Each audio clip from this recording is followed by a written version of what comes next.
ఎవడు ఏ పార్టీ నుంచి పోటీ చేసినా కానీ వాళ్ళు తీసుకొచ్చేసి వాళ్ళ అకౌంట్లో వేసేసి కాంగ్రెస్ పార్టీకి ఇన్ని సీట్లు వచ్చినాయి, కాంగ్రెస్ పార్టీకి ఇన్ని సర్పంచ్ సీట్లు వచ్చినాయని చెప్పేసి చెప్పుకొని ప్రచారం చేసుకునేటువంటి పరిస్థితి దాపురించింది అనేది కాంగ్రెస్ పార్టీకి అర్థమవుతా ఉంది.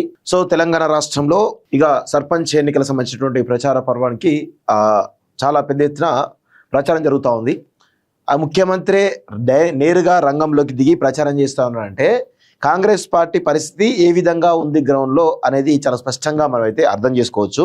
ఎందుకంటే మహబూబ్ నగర్ కావచ్చు, ఖమ్మం కావచ్చు, నిన్నటికి నిన్న ఆదిలాబాద్ కావచ్చు, అన్నీ తిరుగుతూ ఉన్నాడు అంటే 100% కాంగ్రెస్ పార్టీని ప్రజలు పట్టించుకోవట్లేదు అనేది చాలా స్పష్టంగా అర్థమవుతా ఉన్న విషయాన్ని మనమైతే గమనించాల్సిన అవసరం అయితే ఉంది. ఎందుకంటే దానిలో ప్రముఖంగా బీసీ రిజర్వేషన్లు ఎవరైతే ఉన్నారో బీసీల ద్రోహిగా కాంగ్రెస్ పార్టీని ప్రతి ఒక్కరు కూడా బీసీలకు సంబంధించిన మోసం చేయడంలో కాంగ్రెస్ పార్టీ దిట్టాన్ని మరొకసారి నిరూపితమైంది అని చెప్పేసి బీసీ సమాజం అంతా కూడా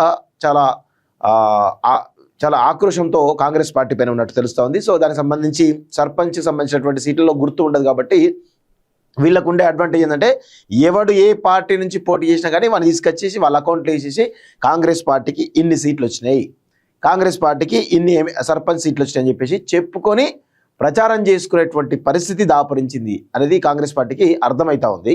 సో ఇంకా రేవంత్ రెడ్డి ఏమంటాడు, నేనే 10 ఏళ్ళు ముఖ్యమంత్రి ఉంటా, నెక్స్ట్ కూడా నేనే ముఖ్యమంత్రి ఉంటా అంటూ పొంగరాలు కొడతా ఉన్నాడు. ఇది ఎంతవరకు పొంగరాలు కొట్టడం అంటే ఇక ఆయన కాన్ఫిడెన్స్ బిల్డ్ చేసేటువంటి ప్రయత్నం చేస్తూ ఉన్నాడు. ప్రజలలో ఆల్రెడీ ఒక రకమైన అభిప్రాయం ఏర్పడింది రేవంత్ రెడ్డి పాలన మీద కావచ్చు, లేకపోతే కాంగ్రెస్ పార్టీ పాలన మీద కావచ్చు. ప్రజలకి ఇక మళ్ళా అధికారంలోకి రాకుండా చేసే విధంగా వీళ్ళ పాలన చేస్తూ ఉంటే ప్రజలు చాలా క్లారిటీ తోటి ఉన్నారు. వాళ్ళు చాలా క్లియర్గా ఆల్టర్నేటివ్ ప్లాట్ఫామ్ కావాలి అనే దాంట్లో చాలా స్పష్టంగా ఉన్నట్టు అర్థమవుతా ఉంది.